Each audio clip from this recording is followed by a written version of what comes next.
কাগজে নিজের হাতে লিখছেন খবর, তারপর সেটা ফটোকপি করে বিক্রি করেন এলাকায়।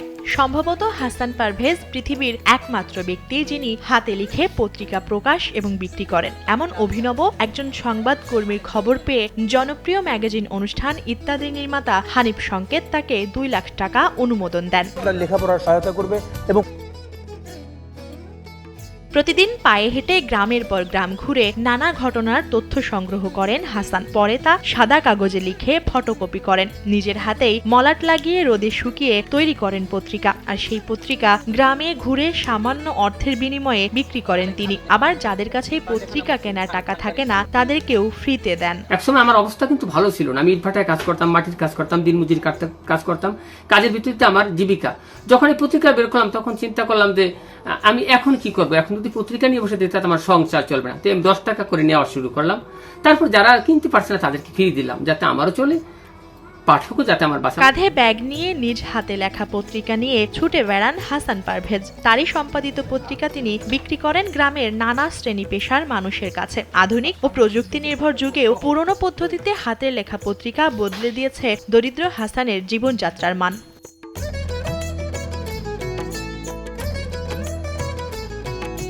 পটুয়াখালী কলাপাড়া উপজেলার নীলগঞ্জ ইউনিয়নের পশ্চিম সোনাতলা গ্রামের বাসিন্দা হাসান পারভেজ আন্ধারমানিক নদীর উপকূল অঞ্চলে বসবাস করায় পত্রিকাটির নামকরণ করেন আন্ধারমানিক কমিউনিটি নামে। আর সেই পত্রিকায় প্রকাশ করা হয় এলাকার নানা ইতিবাচক ঘটনা। 2019 সালের 1 মে আমি একটি পত্রিকা বের করি। পত্রিকাটা আমার এই নদীর নামে। এই উপকূল অঞ্চলের আমার পাশের যে নদীটা, এটা হচ্ছে আন্ধারমানিক নদী। এই নদীর নাম অনুসারে আমার পত্রিকাটার নামকরণ হয় আন্ধারমানিক। এই আন্ধারমানিকের অনেক জেলে আছে, সুখ দুঃখের গল্পটা তুলে ধরি, শ্রমজীবী মানুষের গল্পটা তুলে ধরি। তো আমার পত্রিকা আমি প্রথমত ইতিবাচক খবরটা তুলে ধরি। হাসান পারভেজের হাতে লেখা পত্রিকার খবর সামাজিক যোগাযোগ মাধ্যমে ছড়িয়ে পড়লে হানিফ সংকেতের মাধ্যমে 2 লক্ষ টাকা সহযোগিতা পেয়ে নতুন ঘর নির্মাণ করেন। পাশাপাশি হাঁস মুরগি ও ছাগল লালন পালন করে হাসান এখন স্বাবলম্বী। রুবিনার যে গল্পটা তুলে ধরার পর জনপ্রিয় ম্যাগাজিন অনুষ্ঠানে ইত্যাদি জনাব হানিফ সংকেত স্যারের দৃষ্টি কাড়ে আমার এই কাব্য কবিতা।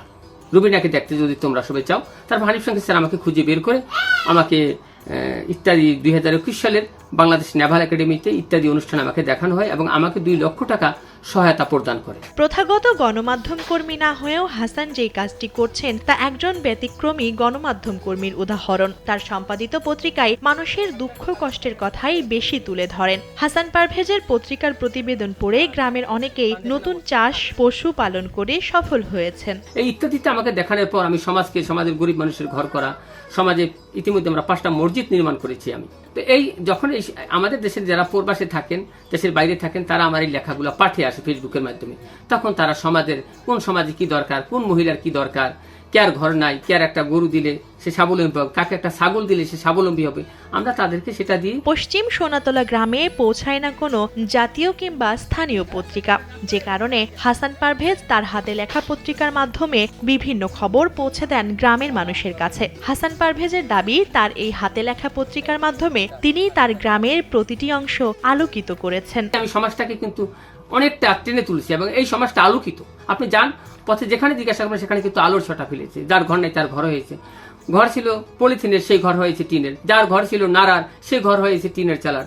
পাশাপাশি আমার নিজেরও, আমি মনে করি আমার দ্বারা অনেক বড় একটা নিয়ামত, আল্লাহ তাআলার রহমত, মনে করি আমার বিশাল এক ঘর হয়েছে। স্থানীয়রা জানান, হাসান পারভেজ একসময় দিন মজুরি করতেন, ইটের ভাটায় কাজ করতেন। তবে লেখালেখির অভ্যাস থাকায় বিভিন্ন মানবিক ঘটনা হাতে লিখে পত্রিকার মতো বিলি করা শুরু করেন। পত্রিকার নাম দেন আন্ধারমানিক। তার এই পত্রিকায় গুরুত্ব পায় গ্রামের অসহায়, দরিদ্র এবং সুবিধা বঞ্চিত মানুষের কথা। আগে দিন মজুরি কাজ করতো, জেলে ছিল, জেলে নদীতে মাছ ধরতো, ইটের ভাটায় কাজ করতো, বিভিন্ন জায়গায় কাজ করতো, দিনমজুরি কাজও করতো অনেক।